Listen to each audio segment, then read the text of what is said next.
የቀልብ ዶክተር የአፍያው መንደር ከቀልብ ዶክተር ዓላማ ውስጥ የአላህን ተአምር ማንገስ ዋነኛው ነው። በየጊዜው በቀልብ ዶክተር ታክመው መዳናቸውን ማመን እስከሚያቀታቸው ሲቃይ የተናነቃቸው ሲገልጹ የአላህ ተአምር ምን ያህል የገዘፈና ግልጽ እንደሆነ ያሳየናል። ከህመም ወደ ጤነኝነት፣ ከጭንቀት ወደ ደስታ፣ ከጨለማ ወደ ብርሃን፣ ካላሰቡበት ወደ ስኬት የደረሱት በአላህ ተአምር ቢሆን እንጂ።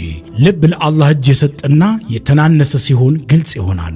አላህም እንዲህ ይለናል፣ አላህን ትገነዘቡና በእርሱ ታምኑ ዘንድ በችሎታው ላይ ያስረጅ የሆኑ ግልጽ ተአምራቶችን ያሳያቸዋል። አልበቀራ። ኑ ባላህ ቃል ያላህን ተአምር እናግስ። ሕክምና ማግኘት ሲፈልጉ ይሄንን ሊንክ ይጫኑ። አሰላሙ አለይኩም ወራህመቱላሂ ወበረካቱ።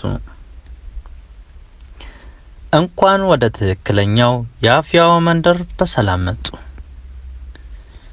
ኑ ወደ አፍያው መንደር ህመሞች ሲኖሩ፣ በሲህርና በዓለማዊ በሽታዎች ሲጠቁ፣ አላህም ካለ በእስላማዊ ዕውቀት ብቁ የሆኑ የሩቅያ ዶክተሮችን፣ ዓለማዊ የሜዲካል ዶክተሮችን፣ የሳይካትሪስት ዶክተሮችን ብሎም የሐዲስ ምሩቆችንና የሸሪዓ ምሩቅ ምሁሮችን ወደሚያገኙበት ወደ የቀልብ ዶክተር ቻናል በማምራት ዶክተር ወይም ኡስታዝ ብለው በማናገር ሕክምናውን በረሱል ሰለላሁ ዐለይሂ ወሰለም መንገድ ብቻ ያገኙ።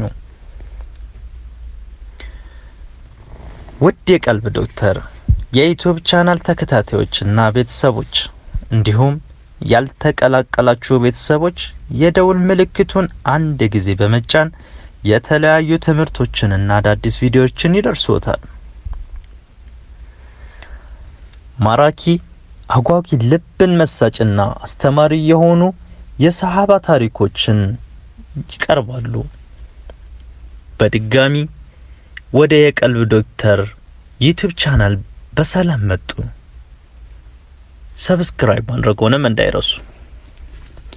መልካም ቆይታ እንዲሆንልዎ እየተመኘውላችሁ ከልብ እየተመኘው ዛሬ ወደ አቀረብኩላችሁ የሰሃባ ታሪክ ገባለሁኝ። ተከታተሉኝ።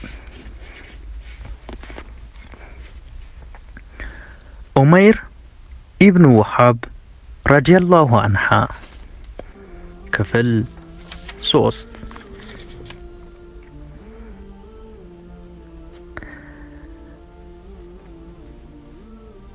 ዑመሩል ፋሩቅ ረዲየላሁ ዐንሃ ወደ ኡመይር በማቅናት የሰይፋቸውን አፎት አንገቱ ስር በማስገባት አንጠልጥለው ከረሱል ዘንድ አቀረቡት። የአላህ መልእክተኛ አኳኋኑን ሲመለከቱ ልቀቀው አሏቸው። ለዑመር ለቀቁት። ፈንጠር በልለት አሉ። ዑመር ረዲየላሁ ዐንሁ የታዘዙትን አደረጉ። ወደ እኔ ቀረብ በል አሉ የአላህ መልእክተኛ ሰለላሁ ዐለይሂ ወሰለም። ኡመይርን ተጠጋቸው። እዚህ ድረስ ያመጣ ጉዳይ ምንድነው? ጠየቁት። የያዙትን 2 ምርኮኞች ተለቁልኝ ዘንድ ለመጠየቅ ነው። መልካም ውለታ ዋሉልኝ አለ። ከአንገት ላይ ያለው ሰይፍ ለምን አስፈለገ በማለት ጠየቁት። ሰይፍ ምን ላደርገው? የበድሩ ለጥፋት በቂ አይደለምን አላቸው። እውነቱን ተናገር ኡመይር፣ እዚህ ድረስ ያመጣ ጉዳይ ምንድነው አሉት። ለነገርኩት ጉዳይ እንጂ ለሌላ አልመጣሁም ሲል መለሰላቸው። አይደለም፣ ፈጽሞ ያልከኝ እውነት አይደለም። አንተና ሶፍዋን ከካዕባ አካባቢ ተቀምጣችሁ ስትጨዋወቱ ነበር። በድር ላይ የተገደሉ ወገኖቻችሁን አወሳችሁ። ዕዳ ባይኖርብኝና የማስተዳደራቸው ቤተሰቦች ባይኖሩኝ ሙሐመድን ለመግደል እንቀሳቀስ ነበር አልክ። ሶፍዋን ኢብን ኡመያ ዕዳህን ሊከፍልልህና ቤተሰቦችንም ሊንከባከብልህ ቃል ገባልህ። እናም እኔን ለመግደል እዚህ ድረስ መጣ። አላህ ግን እኔን ካንተ ጥቃት ለመከላከል ቆሟል አሉት። ዑመይር ደነገጠ። ከጥቂት ጊዜ ዝምታ በኋላ እርሶ የአላህ መልእክተኛ መሆኑን መሰክራለሁ በማለት ኢስላምን መቀበሉን አወጀ። በመቀጠልም ከአላህ የመጣ ወህይ ወረደልኝ እያሉ የሚነግሩንን ሁሉ አምነን መቀበል ይሳነን ነበር። ከሶፍዋን ጋር ያደረግነውን ውይይት ግን ከኔና ከእርሱ ውጪ ማንም ሊያውቅ አይችልም። ይህን የነገሮት አላህ እንደሆነ በእርግጠኝነት መናገር እችላለሁ። ከእርሱ ዘንድ አምጥቶ ለኢስላም ያበቀኝ ጌታ ምስጋና ይገባው አለ። የአላህን አምላክነትና የመልእክተኛውን ሰለላሁ ዐለይሂ ወሰለም መልእክተኝነት ተናዘዘ።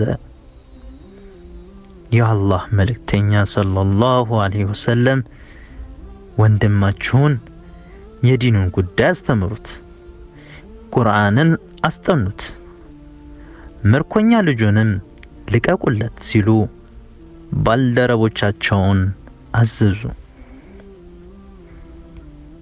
ሙስሊሞች የዑመይር የእስላምን መቀበል አስደነቃቸው።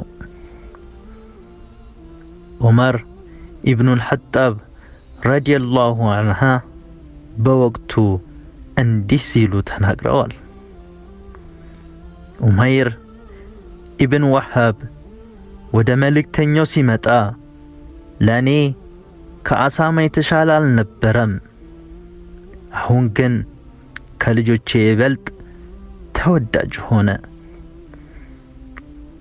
ዑመይር ራሱን በኢስላም አስተምሮች ሲያጸዳ፣ ልቦናውን በቁርአን ብርሃን ሲያደምቅ፣ በሕይወቱ አግኝቶት የማያውቀውን አይነት እድል ለመጠቀም ሲማስን መካንና ቤተሰቦቹን ዘነጋ። ክፍል 4ን እና የመጨረሻውን በሚቀጥለው ፕሮግራም አቀርብላችኋለሁኝ። ወሰላሙ አለይኩም ወራህመቱላሂ ወበረካቱ። እንኳን ወደ ትክክለኛው የአፍያ መንደር በሰላም መጡ። የቀልብ ዶክተር በሲህር በጅን በአይንናስ እንዲሁም የስነ ልቦና ጫና የደረሰባቸው የሰው ዘር ፍጥረታት በሙሉ ታክሙ የሚድኑበት ነው። ሕክምናው በቁርአን፣ ሕክምናው በአስካሮች፣ ሕክምናው በዱዓዎች በሰደቃ የሚካሄድ ሲሆን ነቢያዊ ሱናን በተመረኮዙ እጅግ ጥበብና እውቀትን ባካበቱ የሩቃ ዶክተሮች ይታከማሉ። እወቁ፣ ሕክምናው ሸሪዓዊ ብቻ ነው። አያምልጦት፣ እድሉን ይጠቀሙ። ባሉበት ሆነው ራስዎን ያክሙ። ሕክምና ማግኘት ሲፈልጉ ተከታዩን ሊንክ ይጫኑ። ከህመም ወደ ጤነኝነት፣ ከጭንቀት ወደ ደስታ፣ ከጨለማ ወደ ብርሃን፣ ካላሰቡበት ወደ ስኬት የደረሱት በአላህ ተአምር ቢሆን እንጂ።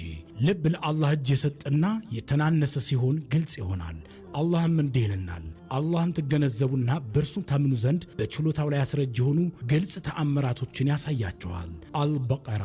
ኑ በአላህ ቃል የአላህን ተአምር እናግዝ።